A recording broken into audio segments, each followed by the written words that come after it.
They say every small town has a secret, but some secrets never stay buried, especially when the house itself remembers your name. My name is Ethan Miller. I moved to a small town in Maine, hoping for peace. After my wife Anna died 6 months ago, I thought distance would help me heal. So I rented an old Victorian house at the edge of the woods, 29 Blackwood Road. The realtor smiled nervously when she handed me the keys. It's been empty a while. Last tenant left suddenly. I didn't ask why. I just wanted silence. That night, the house felt alive, like it was breathing. Around midnight, I heard footsteps upstairs, slow, bare, but I lived alone. I grabbed a flashlight and climbed the stairs. Every step moaned like it was warning me. When I reached the bedroom, there was nothing, just an old mirror covered in dust. I wiped it once and saw a handprint appear, small, pale, and fresh. I turned instantly, no one, just my imagination. That's what I kept telling myself. The next morning, I went into town for groceries. The locals didn't talk much. At a small diner, an old man sitting by the window looked at me and asked quietly, "Old man, you moved into the Blackwood house?" I nodded. He looked away. "Old man, that house doesn't let people leave." I laughed it off, just local superstition.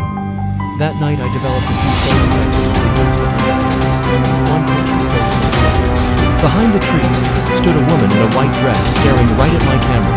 I zoomed in. Her face was blurred, but her eyes sharp, sad, and familiar. The timestamp said 10:42 p.m. That's when I was alone. Days passed. The house got quiet, but my head didn't. I started hearing whispers, Ethan, sometimes from the attic, sometimes from the old phone that shouldn't even work. One night I recorded the sound. When I replayed it, there was nothing, just silence. Then one night, around 3 a.m., I woke up to see the mirror upstairs glowing faintly. Inside it stood Anna. "Anna? Anna," soft whisper. "Why did you leave me there?" I froze. "Anna, you're gone. You died." Farishna, slower, colder. "No, I'm home." The lights flickered. And her reflection smiled, but her mouth didn't move. The next day, I went up to the attic. I found an old journal in a chest covered with cobwebs. It belonged to Margaret Blackwood, the original owner. She wrote about her husband's death in 1892 and how she talked to him through the mirrors. Pause. "He promised to never leave," she wrote, "and neither will I." The last page looked different, like someone had carved words into it. Whisper slowly. "The house keeps what it loves." Pause once. And then, sound, front door creak open slowly. I heard the main door open. Downstairs. Scene 6, a figure in white. I ran down, yelling, "Who's there?" Pause. The front door was wide open, cold air poured in. By the edge of the woods stood a woman in white. Pause. She didn't move. I took a step forward. "Anna?"